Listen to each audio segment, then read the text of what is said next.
शर्मिला फारूकी साहिबा पढ़े।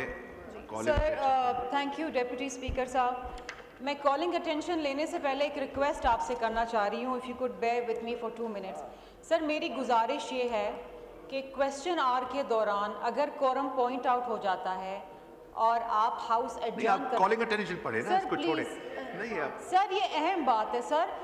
तो अगर वो हाउस एडजर्न होता है फॉर 20 मिनट्स और 30 मिनट्स, उसको क्वेश्चन आवर में इंक्लूड ना किया जाए, उसको एक्सक्लूड कर दिया जाए। सर ये सवालात हम इंतहाई मेहनत से डालते हैं और ये पब्लिक इम्पोर्टेंस के सवाल होते हैं।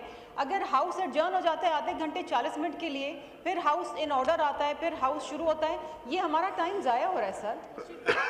मेरी आपसे रिक्वेस्ट है सर, आगे आप बेहतर समझ सकते हैं। Let me take up the calling attention, sir. Sir, I invite attention of the Minister for Commerce to a matter of urgent public importance regarding serious disruptions in the rice exports from Pakistan to European countries, resulting in loss to the national exchequer, causing grave concern amongst the public. जी जुल्फकार भट्टी साहब। जनाब speaker साहब, मेरे फाजिल member ने जो disruption के बारे में बात की है बिल्कुल ठीक बात है। हमारा जो टोटल शिपमेंट्स थी वो इन 1000 में थी यूरोपीय यूनियन को। लास्ट ईयर 61 इंटरसेप्शंस हुई और इस साल 105 इंटरसेप्शंस हुई। जो पाकिस्तान है उसका ग्लोबली हम 11% हमारा शेयर है राइस एक्सपोर्ट में और 50% हमारी टोटल एग्रो का, और टोटल जो एक्सपोर्ट है उसका 13% हमारा राइस का है। और हमारे जो कंपटीटर हैं वो इंडिया है, वियतनाम है, थाईलैंड है। ये जो डिस्ट्रप्शंस हैं, ये एक तो इसकी वजह ये है कि 2023 में इंडिया ने अपने डोमेस्टिक प्राइस कंट्रोल पे मोदी ने अपने इलेक्शंस के दौरान इस पे अपना राइस एक्सपोर्ट पे पाबंदी लगाई थी और वो अब दोबारा उन्होंने पाबंदी उठा दी क्योंकि जो हमारा मेन कंपटीटर है वो इंडिया है और पूरे वर्ल्ड में वो हमको कम्पीट कर रहा है। दूसरा, उस वजह से वो जो हमें एक बेनिफिट मिला था मार्केट में, हमें वो बेनिफिट मार्केट में मिला था कि इंडिया की पाबंदी की वजह से हमें ग्लोबली हमें फ़ायदा हुआ और हमारा जो राइस है वो हमारे बायर ज़्यादा बने। इसके बाद दूसरा जो इशू ज़्यादा बना वो ये है कि डीपीपी, जिसको हम डिपार्टमेंट ऑफ प्लांट प्रोटेक्शन कहते हैं, उनके जो सर्टिफिकेशन और उनके जो SPS sanitary and phytosanitary standard थे उसमें मसाइल आए। और यूरोपीय यूनियन में जो हमारे 105 शिप्स जो हैं उनमें से डिटेक्ट हुआ, किसी में हमारा डिटेक्ट होगी पेस्टिसाइड की जो स्टैंडर्ड था वो ज़्यादा पेस्टिसाइड वगैरह आ गए, इसी तरीके सैनिटेशन के इश्यूज आ गए। लेकिन इसके बावजूद पाकिस्तान जो है उसका राइस की एक्सपोर्ट में हमारा एक अब भी राइस है, लेकिन हमें क्योंकि इन फ्यूचर हमें इस पे बिल्कुल अपने स्टेप्स लेने पड़ेंगे पाकिस्तान को। इसमें हमने एक तो ये काम किया कि जब इंडिया जो है वो दोबारा मार्केट में आया तो उन्होंने जो चावल था वो उन्होंने उसको राइस को उन्होंने बहुत सस्ते दामों बेचना शुरू कर दिया। हमने इस पे मिनिमम एक्सपोर्ट प्राइस जो थी एमईपी उसको भी हमने कम किया। हमने पिछले साल इसको भी कम किया ताकि हमारा जो एक्सपोर्टर है वो भी कम्पीट कर सके। दूसरा, हमने फाइटो सैनिटरी इंस्पेक्शंस और सर्टिफिकेशन को स्ट्रेंथन किया। हमने इसमें एक्सपोर्ट कंप्लायंस को भी इम्प्रूव किया। इसके अलावा हमने अवेयरनेस जो है एक्सपोर्टर्स उनमें उसके स्टैंडर्ड जो इंटरनेशनल स्टैंडर्ड हैं, यूरोपीय यूनियन के जो स्टैंडर्ड हैं उनमें उनको अवेयरनेस दी। हमने इसमें एक ये किया जो डीपीपी था वो टेक्निकली और उसके जो पूरा एक स्टैंडर्ड नहीं थे, इस पे प्राइम मिनिस्टर साहब ने बड़ा सख्त एक्शन लिया उन लोगों के ख़िलाफ़ जिन लोगों ने इसमें गफलत की थी। और उसमें हमारे 17 इंस्पेक्टर जो है उनको उन्होंने FIA ने मुअत्तल किया और उन पे FIRएँ हुई। और इसके बाद एक और मॉडल जो है वो इन प्रोसेस है जिसमें वो एक बिल्कुल एक स्टैंडर्ड की लैब्स और स्टैंडर्ड का एक पूरा मेकनिज़म जो है वो हम डेवलप कर रहे हैं। तो इस तरीके से हमने DPP की रिस्ट्रक्चरिंग को भी इसमें हमने मद्देनज़र रखा। अब इंशाअल्लाह ताला ये जो हमारा कंपटीशन है या हम अपने फ़िलहाल तो हम अपना जो राइस है इसकी एक्सपोर्ट में हमारा डेफिसिट नहीं है, लेकिन हम उस जो साबका स्टैंडर्ड है या अपनी साबका मार्केट को मेंटेन करने के लिए इंशाअल्लाह ताला जो हुकूमत अब स्टेप्स उठा रही है वो इंशाअल्लाह ताला हम अपना पूरा करेंगे। शुक्रिया। शर्मिला फारूकी साहिबा to ask one question. Sir देखिए, 2024 के अंदर पाकिस्तान ने 6 लाख मीट्रिक टन चावल जो है वो एक्सपोर्ट किया है, जिसकी फॉरेन एक्सचेंज में हमारे पास $4 बिलियन आए हैं। और हुकूमत का जो तखमीना है, जो कोशिश है वो ये है कि 2030 तक उसको $10 बिलियन तक ले जाएं। अब इशू ये आ रहा है कि जो राइस एक्सपोर्टर्स हैं उनको फैसिलिटेट नहीं कर रही गवर्नमेंट। उनके साथ इशू ये हो रहा है कि अब इंडिया ने क्योंकि राइस एक्सपोर्ट पे से बैन हटा दिया है, that's going to be fierce competition.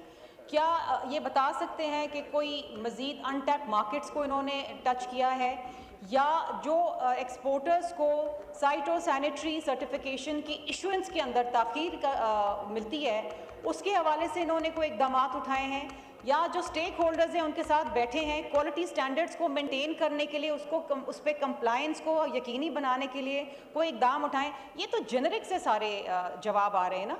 We need results, because Pakistan जो है वो सबसे ज़्यादा दूसरे नंबर पे सबसे ज़्यादा ज़र मुबादला कमाता है राइस एक्सपोर्ट से। और अगर यही हमारी मार्केट चली गई, क्योंकि पाकिस्तान की credibility is also at stake और पाकिस्तान के चावल की export is also on stake. लेकिन अगर पार्लियामेंट्री सेक्रेटरी साहब इतने मासूम से, अब मैं इनसे क्या सवाल पूछूं, अगर ये बता दें हमें कि how is the government facilitating the rice exporters. शुक्रिया जी। जुल्फ़कार भट्टी साहब। मेरी मासूमियत तो अपनी जगह पे है, मैं यकीनन मासूम भी हूँ, लेकिन मैं ये बात कर रहा हूँ कि जो हमारा एक्सपोर्टर था, इसी एक्सपोर्टर ने जो DPP को पैसे दे के वो इसका SPS को इन्होंने, बल्कि पूरे यूरोपियन यूनियन में हमारी बदनामी हुई।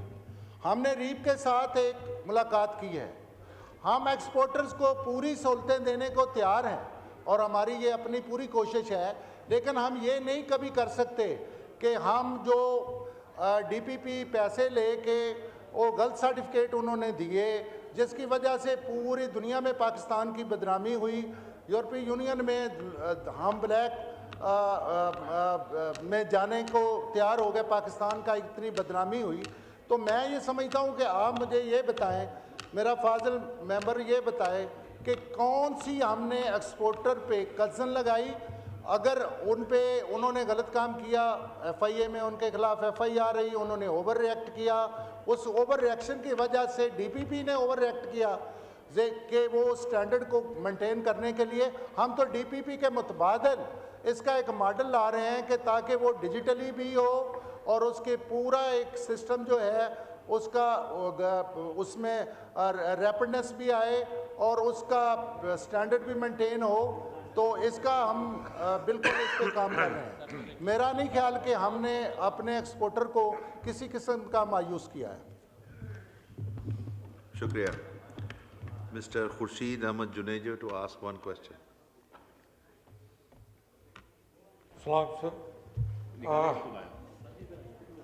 पार्लियामेंट्री सेक्रेटरी ने जो जवाब दिए हैं सर, वो अनसेटिस्फैक्ट्री जवाब है।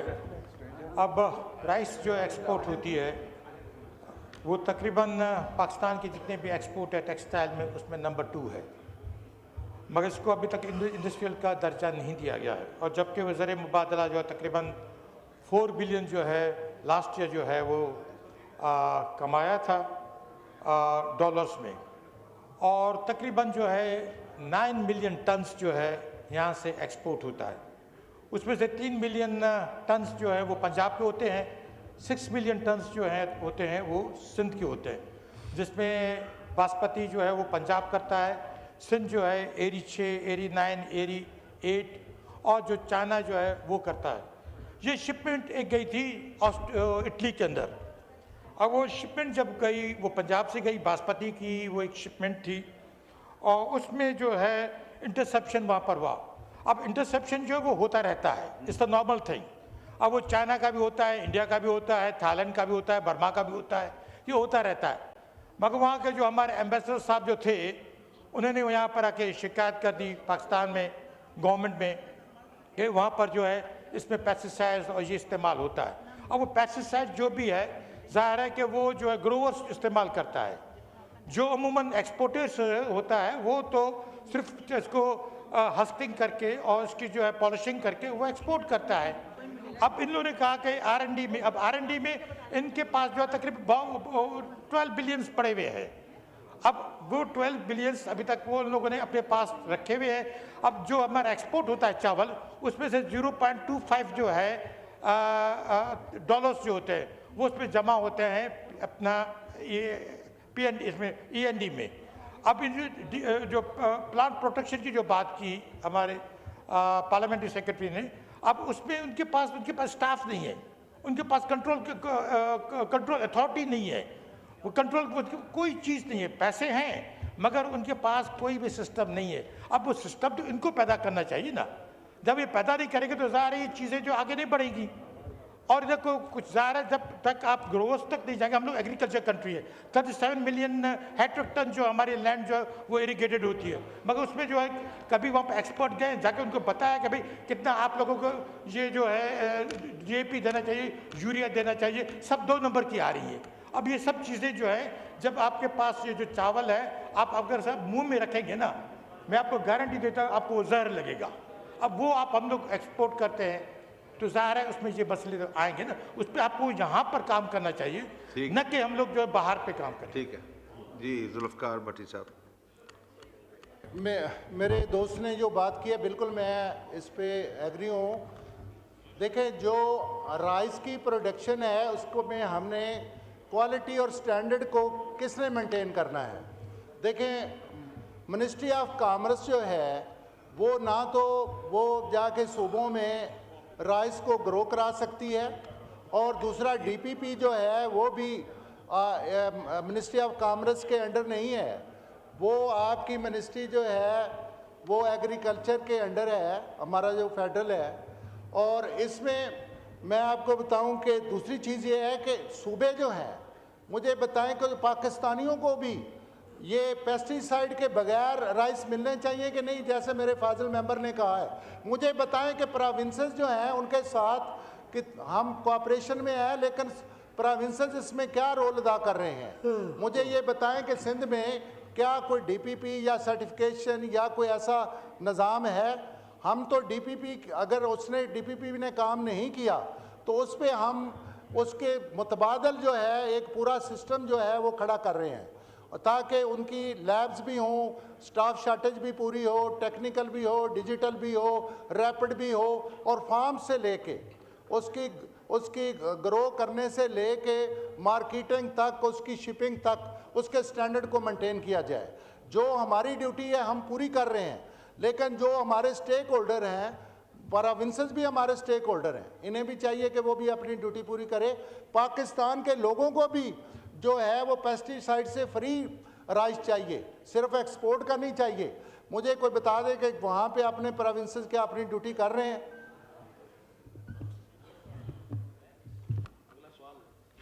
नहीं अभी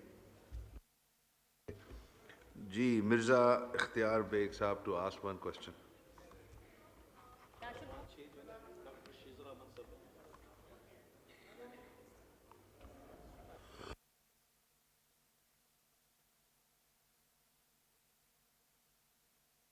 जी इख्तियार बेग साहब का माइक खोलें।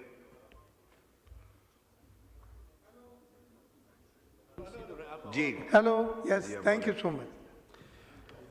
सर मेरा यही सवाल है सवाल नंबर 3 तो शर्मिला साहिबा ने और मेरे साथी जुनेजो साहब ने पूछा है, लेकिन इस वक्त जो मैं बात कर रहा हूँ उन तमाम सवालों से और जवाब के मुख्तलिफ चीज़ है जो मेरा इसमें कंसर्न है।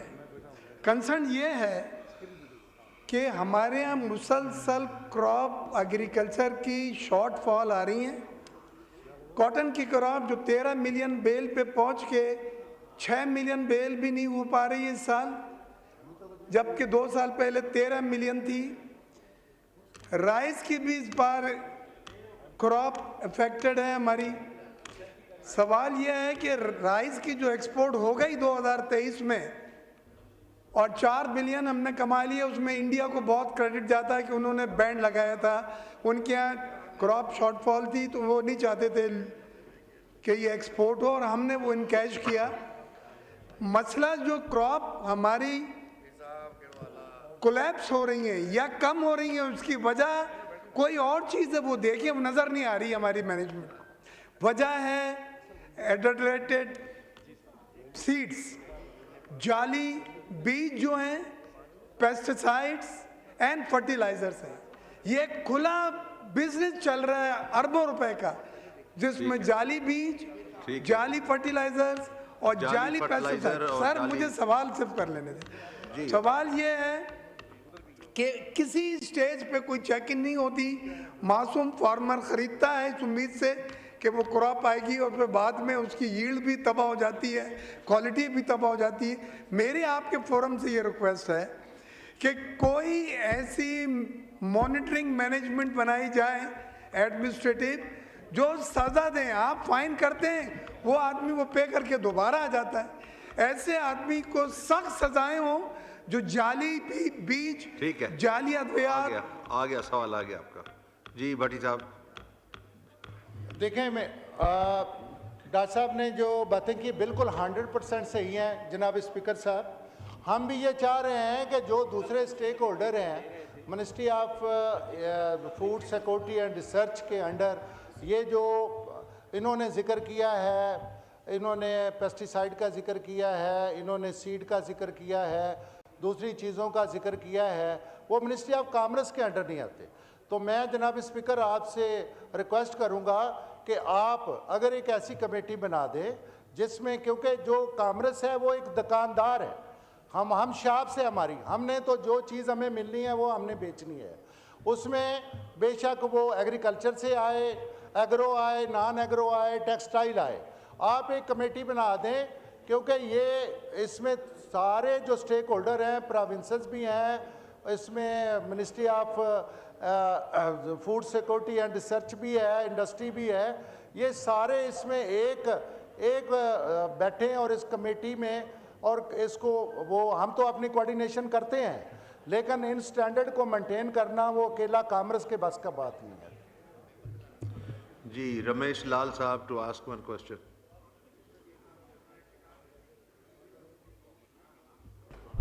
थैंक यू जनाब स्पीकर साहब।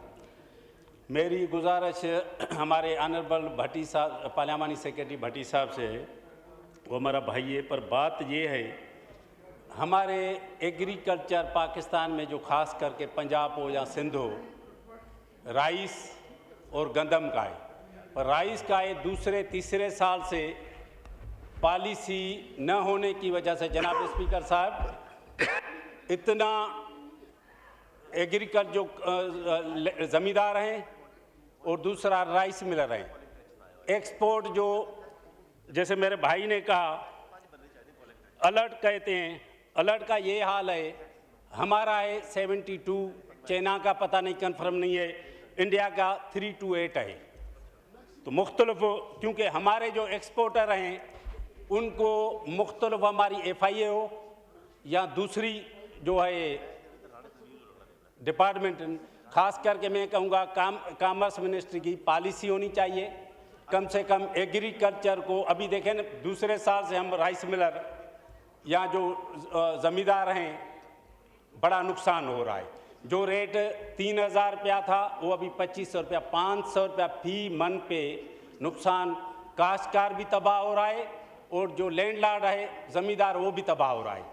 जनाब स्पीकर साहब, दूसरा हमारे ऑनरेबल पार्लियामानी सेक्रेटरी ने कहा जो है डीपीपी, बदकिस्मती ये है डीपीपी को पाकिस्तान में वो भत्ताखोर एक डिपार्टमेंट है, तो पाकिस्तान वाले उनको नहीं मान रहे हैं तो यूरोप वाले कहाँ से मानेंगे।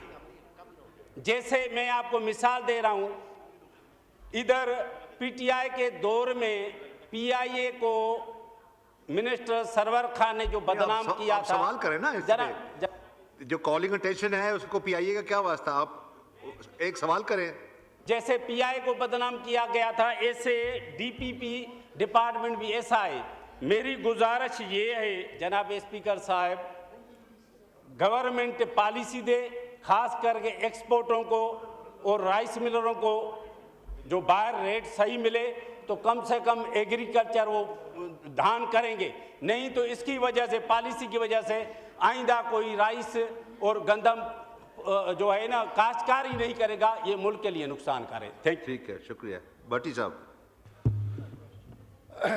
देखें स्पीकर साहब, मेरे फाजिल मेंबर ने फिर दोबारा वही क्वेश्चंस को अपना सप्लीमेंट्री क्वेश्चन को रेज़ किया है। इसका मैं पहले जवाब दे चुका हूँ। मैंने ये अर्ज़ किया है कि डीपीपी की रिप्लेसमेंट में प्राइम मिनिस्टर साहब ने बड़ा क्विक एक्शन लिया है और जो लोग जो उसमें ज़िम्मेदार थे उनके खिलाफ एफआईआर भी हुई, पर्चे भी हुए और उसका अल्टरनेट अब वो बहुत जल्दी अल्टरनेट इन प्रोसेस में है और उसको बिल्कुल जदीद खतूत पे उसको मैंने पहले अर्ज़ किया है, डिजिटली भी, मशीनरी के लिहाज से भी, स्टाफ के लिहाज से उसको किया जा रहा है। बाकी जो एक्सपोर्टर जिसका मिनिस्ट्री ऑफ कॉमर्स के साथ तल्लुक़ है, मैं ये ऑफ़र करता हूँ कि मेरे फाजिल मेंबर मुझे कोई एक्सपोर्टर, हमने रीप के साथ भी मीटिंग की है, को वो अपना कोई एक्सपोर्टर कोई मेरे सामने बिठा दें, मैं इनको बिठा देता हूँ, वो उनके जो ग्रिवंसेस हैं मैं दूर करने को तैयार हूँ। ये जो कॉलिंग अटेंशन नोटिस है, इसको हम रेफ़र करते हैं कॉमर्स कमेटी को कि वो उस कमेटी को ही भेजते हैं, कॉमर्स कमेटी को।